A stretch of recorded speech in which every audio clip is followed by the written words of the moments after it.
नमो नारायण। आप सभी का हमारे YouTube चैनल पर हार्दिक स्वागत है। इससे पहले आपने जाना था कि किस प्रकार गुरु कश्यप जी ने राजा महिरथ को उपदेश दिया था और फिर राजा महिरथ ने गुरु कश्यप से पूछा था कि वैशाख मास स्नान की विधि क्या है, जिसका वर्णन आज के अध्याय में आप जानेंगे। आज की वीडियो शुरू करने से पहले आप सभी को जानकारी दे दूं कि आप हमारे इसी चैनल पर हर दिन नियम से श्रीमद् भागवत महापुराण की कथाएं भी सुन सकते हैं, जो कि अध्याय सहित आप सभी को डेली सुनाई जाती हैं। अगर आपने इन कथाओं को नहीं सुना है तो उम्मीद करती हूँ ये कथाएं भी आपको बहुत पसंद आएंगी। राजा के पूछने पर गुरु कश्यप जी ने कहा, हे राजन, बुद्धिमान पुरुष को चाहिए कि वह बिना पूछे अथवा अन्याय पूर्वक पूछने पर किसी को उपदेश ना दे।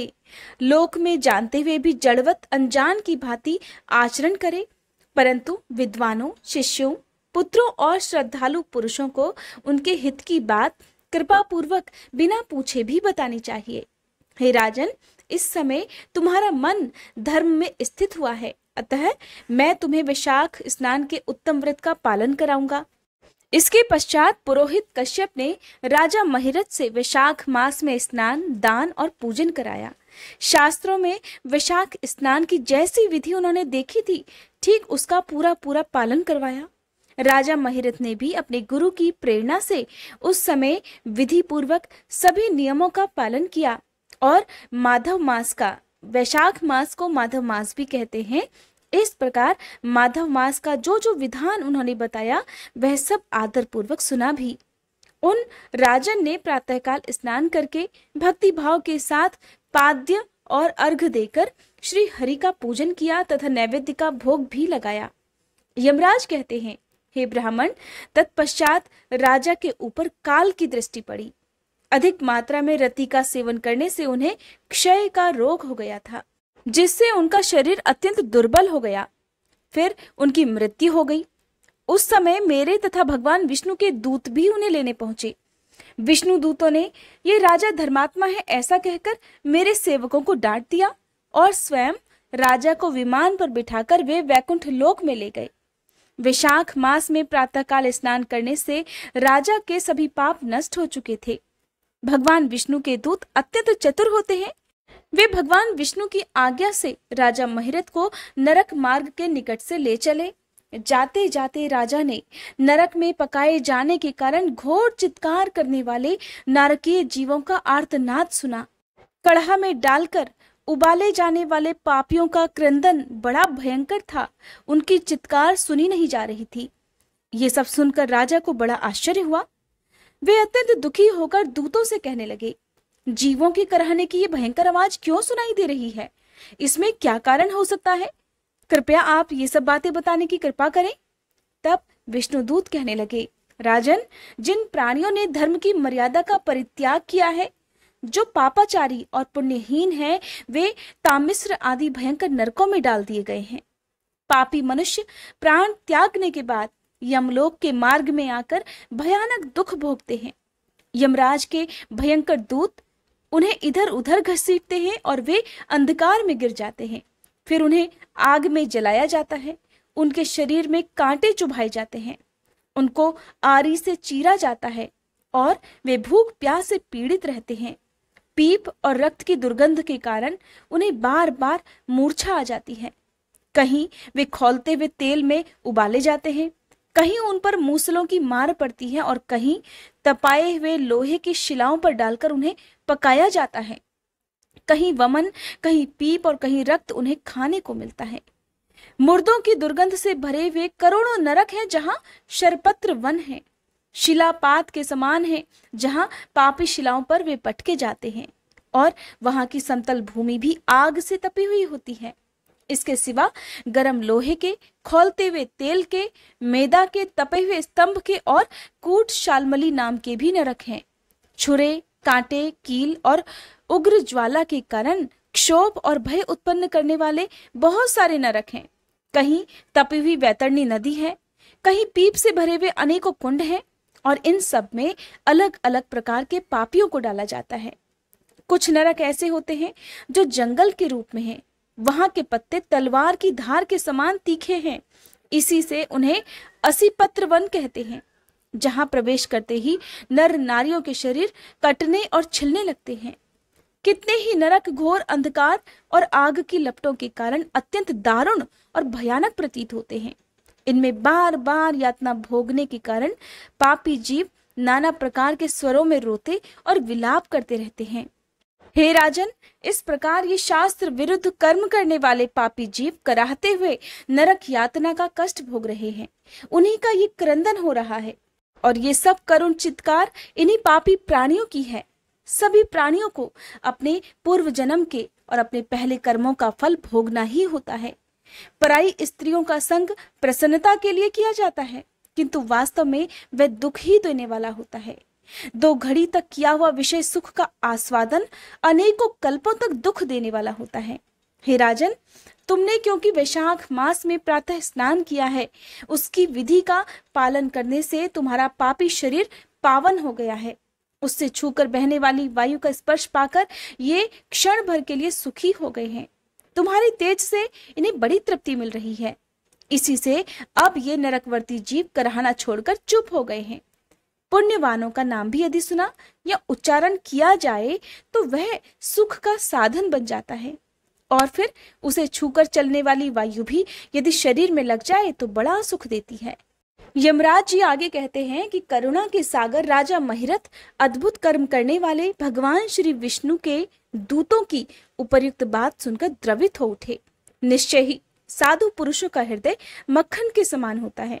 जैसे नवनीत आग की आंच पाकर पिघल जाता है, उसी प्रकार साधु पुरुषों का हृदय भी दूसरों के संताप से संतप्त होकर द्रवित हो उठता है। उस समय राजा ने दूतों से कहा, इन्हें देखकर मुझे बड़ी व्यथा हो रही है। मैं इन व्यथित प्राणियों को छोड़कर कहीं नहीं जाना चाहता। मेरी समझ में तो सबसे बड़ा पापी वही है जो समर्थ होते हुए भी वेदनाग्रस्त जीवों का शोक दूर न कर सके। यदि मेरे शरीर को छूकर बहने वाली वायु के स्पर्श से ये जीव सुखी हुए हैं, तो आप लोग मुझे फिर उसी स्थान पर ले चलिए, क्योंकि जो चंदन वृक्ष की भांति दूसरों के ताप दूर करके उन्हें आह्लादित करते हैं और जो परोपकार के लिए स्वयं कष्ट उठाते हैं, वे ही पुण्यात्मा हैं। संसार में वे ही संत हैं जो दूसरों के दुखों का नाश करते हैं और पीड़ित जीवों की पीड़ा दूर करने के लिए जिन्होंने अपने प्राणों को तिनकों के समान निछावर कर दिया है। जो मनुष्य सदा दूसरों की भलाई के लिए तैयार रहते हैं, उन्होंने ही इस पृथ्वी को धारण कर रखा है। जहां सदा अपने मन को ही सुख मिलता है, वो स्वर्ग भी नरक के ही समान है। अतः साधु पुरुष सदा दूसरों के सुख से ही सुखी होते हैं। यहाँ नरक में गिरना अच्छा, प्राणों से वियोग हो जाना भी अच्छा, किंतु पीड़ित जीवों की पीड़ा दूर किए बिना एक क्षण भी सुख भोगना अच्छा नहीं है। राजा की बात सुनकर दूत कहने लगे, हे राजन, पापी पुरुष अपने कर्मों का ही फल भोगते हुए भयंकर नरक में पकाए जाते हैं। जिन्होंने दान, होम अथवा पुण्य तीर्थ में स्नान नहीं किया है, मनुष्यों का उपकार तथा कोई उत्तम पुण्य नहीं किया है, वे ही परलोक में आने पर घोर नरकों में पकाए जाते हैं। जिनका शील स्वभाव दूषित है, जो दुराचारी व्यवहार में निंदित, दूसरों की बुराई करने वाले और पापी हैं, वे ही नरकों में पड़ते हैं। जो पापी अपने मर्म भेदी वचनों से दूसरों का हृदय विदीर्ण कर डालते हैं और जो पराई स्त्रियों के साथ विहार करते हैं, वे नरकों में पकाए जाते हैं। हे राजन, आओ अब भगवान के धाम को चलते हैं। तुम बड़े पुण्यवान हो, अतः अब तुम्हारा यहाँ ठहरना उचित नहीं है।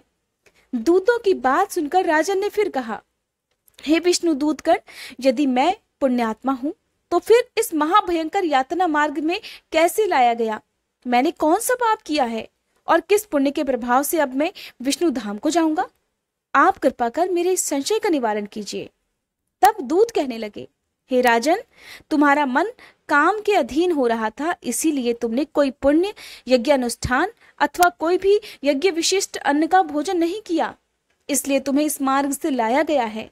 किंतु लगातार 3 वर्षों तक तुमने अपने गुरु की प्रेरणा से वैशाख मास में विधि पूर्वक प्रातः स्नान किया है और महापापों अति पापों की राशि का विनाश करने वाले भक्त वत्सल विश्वेश्वर भगवान मधुसूदन की भक्ति पूर्वक पूजा की है।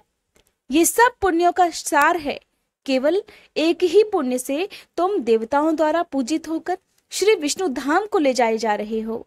हे राजन, जैसे एक ही चिंगारी पड़ जाने से तिनकों की राशि भस्म हो जाती है, ठीक उसी प्रकार वैशाख मास में प्रातः स्नान कर लेने से सभी पापों का नाश हो जाता है। जो वैशाख मास में शास्त्रोक्त नियमों से युक्त होकर स्नान करता है, वह हरिभक्त पुरुष अति पापों के समूह से छुटकारा पाकर विष्णु पद को प्राप्त हो जाता है। यमराज जी कहते हैं, हे राजन, तब दया सागर राजा ने उन जीवों के शोक से पीड़ित होकर भगवान विष्णु के दूतों से बड़ी विनम्रता पूर्वक कहा, साधु पुरुष प्राप्त हुए ऐश्वर्य का, गुणों का, पुण्य का यही फल मानते हैं कि इनके द्वारा कष्ट में पड़े हुए जीवों की रक्षा की जाए। यदि मेरा कुछ पुण्य है तो उसी के प्रभाव से ये नरक में पड़े हुए जीव निष्पाप होकर स्वर्ग को चले जाएं और फिर मैं इनकी जगह नरक में निवास करूंगा। राजा के ऐसे वचन सुनकर श्री विष्णु के मनोहर दूत उनके सत्य और उदारता पर विचार करते हुए इस प्रकार कहने लगे, हे राजन, इस दयारूप धर्म के अनुष्ठान से तुम्हारी संचित धर्म की विशेष वृद्धि हुई है। राजन, तुमने वैशाख मास में जो स्नान, दान, जप, होम, तप और देव पूजन आदि कर्म किए हैं, वे अक्षय फल देने वाले हो गए हैं। जो वैशाख मास में स्नान दान करके भगवान का पूजन करता है, वह सब कामनाओं को प्राप्त होकर श्री विष्णु धाम को जाता है। एक और तप, दान और यज्ञ आदि की शुभ क्रियाएं और एक और विधि पूर्वक आचरण में लाया हुआ वैशाख मास का व्रत हो तो यह वैशाख मास ही महान है। हे राजन, वैशाख मास के एक दिन का भी जो पुण्य है वो तुम्हारे लिए सभी दानों से बढ़कर है। दया के समान धर्म, दया के समान तप, दया के समान दान और दया के समान कोई मित्र नहीं है। पुण्य का दान करने वाला मनुष्य सदा लाख गुना पुण्य प्राप्त करता है। विशेषतः तुम्हारी दया के कारण धर्म की अधिक वृद्धि हुई है। जो मनुष्य दुखी प्राणियों का दुख से उद्धार करता है, वही संसार में पुण्यात्मा कहलाता है। उसे भगवान नारायण के अंश से उत्पन्न हुआ ही समझना चाहिए। हे राजन, वैशाख मास की पूर्णिमा को तीर्थ में जाकर जो तुमने सभी पापों का नाश करने वाला स्नान, दान आदि पुण्य किया है, उसे विधिवत भगवान श्री हरि को साक्षी बनाकर 3 बार प्रतिज्ञा करके इन पापियों के लिए दान कर दो, जिससे ये नरक से निकलकर स्वर्ग लोक को चले जाएं। हमारा तो ऐसा विश्वास है कि पीड़ित जंतुओं को शांति प्रदान करने से जो आनंद मिलता है, उसे मनुष्य स्वर्ग और मोक्ष में भी नहीं प्राप्त कर सकता। हे राजन, तुम्हारी बुद्धि दया और दान में दृढ़ है। इसे देखकर हम लोगों को भी उत्साह हो रहा है। हे राजन, यदि अब तुम्हें अच्छा लगे तो बिना विलंब किए इन्हें वह पुण्य प्रदान करो जो नरक यातना के दुख को दग्ध करने वाला है। विष्णु दूतों के इस प्रकार कहने पर दयालु राजा महिरथ ने भगवान गदाधर को साक्षी बनाकर 3 बार प्रतिज्ञा पूर्वक संकल्प करके उन पापियों के लिए अपना पुण्य अर्पण कर दिया। वैशाख मास के एक दिन के ही पुण्य का दान करने से वे सभी जीव यम यातना के दुख से मुक्त हो गए और फिर अत्यंत हर्ष में भरकर वे श्रेष्ठ विमान पर आरूढ़ हुए और राजा की प्रशंसा करते हुए उन्हें प्रणाम करके स्वर्ग लोक को चले गए। इस दान से राजा को विशेष पुण्य की प्राप्ति हुई। मुनियों और देवताओं का समुदाय उनकी स्तुति करने लगा तथा वे जगदीश्वर श्री विष्णु के पार्षदों और अभिनंदित होकर उस परम पद को प्राप्त हुए जो बड़े बड़े योगियों के लिए भी दुर्लभ है। हे राजन, ये वैशाख मास और पूर्णिमा का कुछ महात्म्य यहाँ थोड़े में ही बताया गया। यह धन, यश, आयु और परम कल्याण प्रदान करने वाला है। इतना ही नहीं, इससे स्वर्ग तथा लक्ष्मी की भी प्राप्ति होती है। यह प्रशंसनीय महात्म्य अंतःकरण को शुद्ध करने वाला और पापों को धो डालने वाला है। माधव मास का ये महात्म्य भगवान माधव को अत्यंत प्रिय है। राजा महिरथ का चरित्र और हम दोनों का संवाद सुनने, पढ़ने और विधि पूर्वक अनुमोदन करने से मनुष्य को भगवान की भक्ति प्राप्त होती है, जिससे उनके समस्त क्लेशों का भी नाश हो जाता है। श्री सूत जी कहते हैं, धर्मराज की ये बात सुनकर वह ब्राह्मण उन्हें प्रणाम करके चला गया। उसने भूतल पर प्रतिवर्ष स्वयं तो वैशाख स्नान की विधि का पालन किया ही, दूसरों से भी कराया। यह ब्राह्मण और यम का संवाद मैंने आप लोगों से वैशाख मास के पुण्य में स्नान के प्रसंग में सुनाया है। जो शांत मन से और एकाग्रचित्त होकर वैशाख मास के महात्म्य का श्रवण करता है, वह हर प्रकार के पापों से मुक्त होकर श्री विष्णु भगवान के परम धाम को प्राप्त हो जाता है। हरे कृष्णा। आज का अध्याय समाप्त हुआ। इसके आगे का वर्णन आप अगले अध्याय में सुनेंगे।